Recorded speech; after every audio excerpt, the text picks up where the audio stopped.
In 1985, Howard Storm died in Paris, and he didn't end up in the light, not in peace, in darkness where something was waiting for him.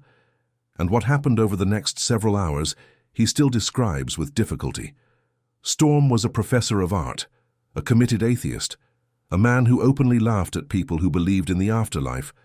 For him, it was a fairy tale for weak people who couldn't accept reality. Reality was simple.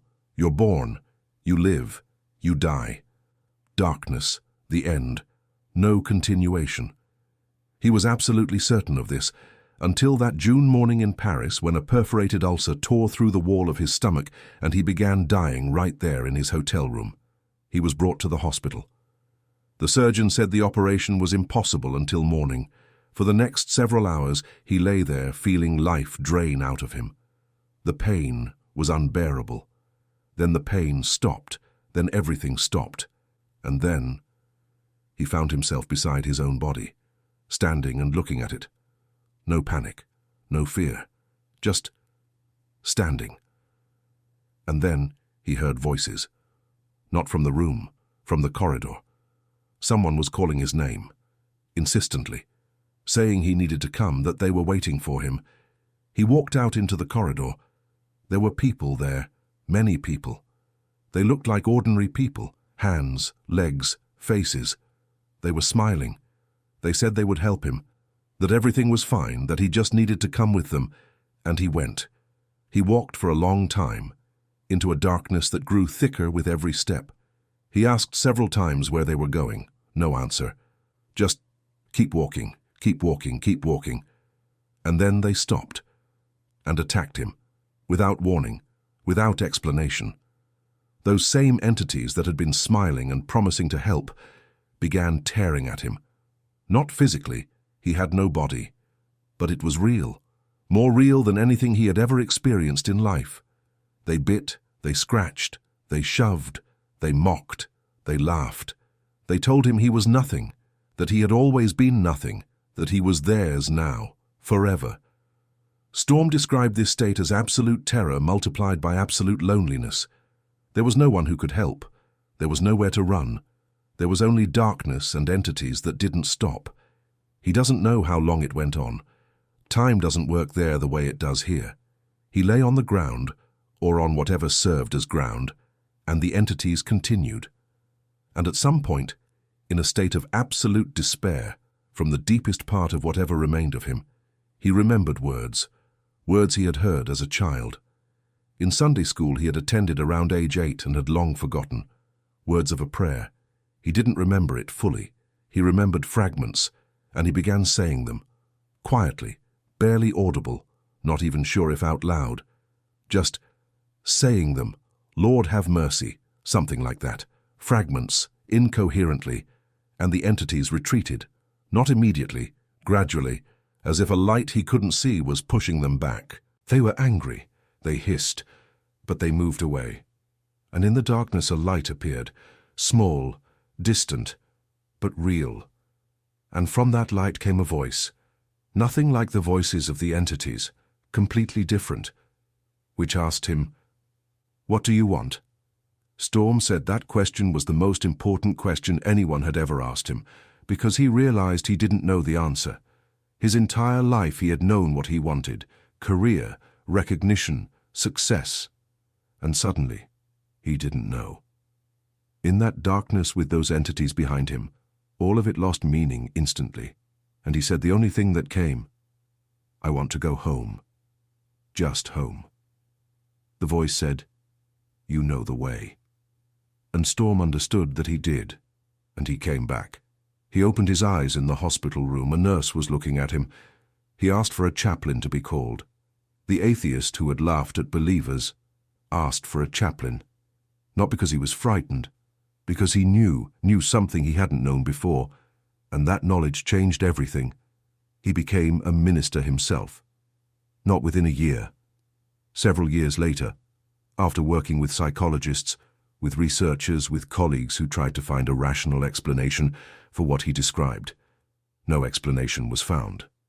But a calling was. Now, an important question, not rhetorical, real. Why did the atheist end up there? Why not in the light? Why not in the tunnel with deceased relatives? Storm himself answered that question this way. He said, "I got what I lived. My entire life I lived for myself. I used people. I treated them as tools. I didn't cause physical harm, but inside I was empty. There was no love, no connection, nothing but ego and ambition. And the place I ended up, that was an exact reflection of what was inside me, not a punishment assigned by someone outside, a mirror, precise, merciless. I created that place myself. With every day I lived exactly that way." Researchers who worked with Storm, including psychologists from major universities, found no signs of psychosis or hallucinatory disorder. His story remained absolutely stable across decades. Not a single detail changed, not a single contradiction. That doesn't mean it's proof, but it means it wasn't invented. The second man saw the same place, from a different angle, and described it differently, more precisely, more structured, as if he had been given a tour. Howard Pittman, an American, a Baptist deacon, 1979. A massive heart attack, clinical death, and an experience he went on to describe in books and lectures for 40 years, because what he saw was so specific that staying silent was impossible. Pittman, unlike Storm, was a believing man. His entire life, church, prayer, scripture, he did everything right, or thought he did, and that's exactly why what happened to him became the most frightening and most important experience of his life, because he too ended up somewhere other than where he expected.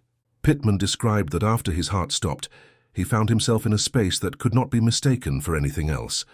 Not darkness like Storm's, something different. He described it as several levels, like floors of a building going downward, each level darker and heavier than the one before. On the first and second levels he saw entities, not people, entities. That moved, that were occupied, that seemed to be carrying out some kind of work. He described them as organized, not chaotic, organized, with their own hierarchy, their own tasks, their own structure. This is the detail that sets his description apart from most other near-death experiences. Not just darkness and horror, but structure, a system, organization. On the third level, the entities were larger, more powerful.